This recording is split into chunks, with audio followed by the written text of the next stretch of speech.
ವೀಕ್ಷಕರೇ ನಮಸ್ಕಾರ. ನಿಮ್ಮನ್ನೆಲ್ಲ ಮನರಂಜಿಸೋಕ್ಕೆ ಮತ್ತೆ ಬಿಗ್ ಬಾಸ್ ಶುರುವಾಯಿತು. ಸೀಸನ್ 13 ಕನ್ನಡದಲ್ಲಿ. ನೀವು ಬಿಗ್ ಬಾಸ್ ಫ್ಯಾನ್ ಆಗಿದ್ದರೆ ಲೈಕ್ ಮಾಡಿ, ಕಾಮೆಂಟ್ ಮಾಡಿ, ಸಬ್ಸ್ಕ್ರೈಬ್ ಮಾಡಿ. ಬಿಗ್ ಬಾಸ್ನ ಮುಂದಿನ ಅಪ್ಡೇಟ್ಗಳಿಗೋಸ್ಕರ ಇವತ್ತು ಬನ್ನಿ ಯಾರ್ಯಾರು ಬಂದಿದ್ದಾರೆ ಈ ಸೀಸನಲ್ಲಿ ಅಂತ ನೋಡೋಣ. ಮೊದಲನೇದಾಗಿ ಹುಲಿ ಕಾರ್ತಿಕ್, ಇವರು ಬಂದುಬಿಟ್ಟು ನಟ ಮತ್ತು ಕಿಚ್ಚಿಗಿಲಿಗಿಲೇ ಮಾಡಿದ್ರು. ಇಷ್ಟು ರಂಗಾಯಣ ಅವರು, ಹಿರಿಯ ನಟವರು, ಹಿರಿಯ ಕಲಾವಿದವರು, ಇವರು ಕೂಡ ಬರ್ಬೋದು. ಇಷ್ಟು ಭರತ್ ಬೊಪ್ಪಣ್ಣ ಅವರು, ಇವರು ಕೂಡ ನಟರು, ಸೀರಿಯಲಲ್ಲಿ ಆ್ಯಕ್ಟಿಂಗ್ ಮಾಡಿದರು. ನೆಕ್ಸ್ಟು ವೇದಾಂತ್ ಅಂತ ಪ್ರಸಿದ್ಧಿಯಾಗಿರುವ ವೇದಾಂತ್ ಅವರು, ರಕ್ಷಾ ವೇದಾಂತ್ ಅವರು ಕೂಡ ಬರ್ಬೋದು. ಸೋಷಿಯಲ್ ಮೀಡಿಯಲ್ಲಿ ಫೇಮಸ್ ಆಗಿದ್ದಂಥ ವರುಣ್ ಅವರು ಬರ್ಬೋದು. ಸೊ ಇದೇ ರೀತಿ ಅಪ್ಡೇಟ್ಗಳು ಮಾಡಿ, ಸಬ್ಸ್ಕ್ರೈಬ್ ಮಾಡಿ. ಮಾನಸ ಗೋಸ್ವಾಮಿ ಅವರು ಬರ್ಬೋದು. ನೆಕ್ಸ್ಟು ಫೇಮಸ್ ಸೀರಿಯಲ್ ಪುಟ್ಟಗೌರಿಯಿಂದ ರಂಜಿನಿ ರಾಘವನ್ ಸೀರಿಯಲಿಂದ ಬರ್ಬೋದು.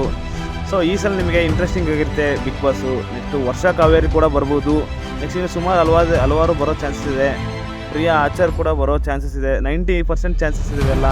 ಸಮೀಕ್ಷಾ ಕೂಡ, ಯಾಕೆಂದರೆ ಇವರು 2 ಸೀಸನಿಂದ ವೇಟಿಂಗ್ ಲಿಸ್ಟಲ್ಲಿರೋರು. ನೆಕ್ಸ್ಟು ಸೀರುಂಡೆ ರಘು ಅವರು ಕೂಡ ಬರ್ಬೋದು, ಬರೋ ಚಾನ್ಸಸ್ ತುಂಬ ಇದೆ. ನೆಕ್ಸ್ಟ್ ಬಂದುಬಿಟ್ಟು ತನಿಷಾ ಶೆಟ್ಟಿ ಅವರು, ಇವರು ಕೂಡ ಬರೋ ಚಾನ್ಸಸ್ ಇದೆ. ಇವರು ಕೂಡ ನಟಿ. ಸೊ ಹಂಗಾಗಿ ಇನ್ನು ಅನುಷಾ ರಂಗನಾಥ್ ಅವರು, ಇವರು ಕೂಡ ನಟಿ, ಕಲಾವಿದೆ, ಇವರು ಕೂಡ ಬರೋ ಚಾನ್ಸಸ್ ಇದೆ. ನೆಕ್ಸ್ಟು ತಪಸ್ವಿನಿ ಪೂರ್ಣಚ್ ಅವರು ಬರೋ ಚಾನ್ಸಸ್ ಇದೆ. 2 ಸೀಸನಿಂದ ವೇಟಿಂಗಲ್ಲೇ ಇದ್ದರು. ನೆಕ್ಸ್ಟು ಗುರೂಜಿಗಳಲ್ಲಿ ಆನಂದ್ ಗುರೂಜಿ ಅವರು ಬರೋ ಚಾನ್ಸಸ್ ತುಂಬ ಇದೆ. ನೆಕ್ಸ್ಟ್ ಇನ್ನು ಯಾರು ಬರ್ಬೋದು, ಯಾರು ಇಷ್ಟ ಅಂತ ಕಾಮೆಂಟ್ ಮಾಡಿ.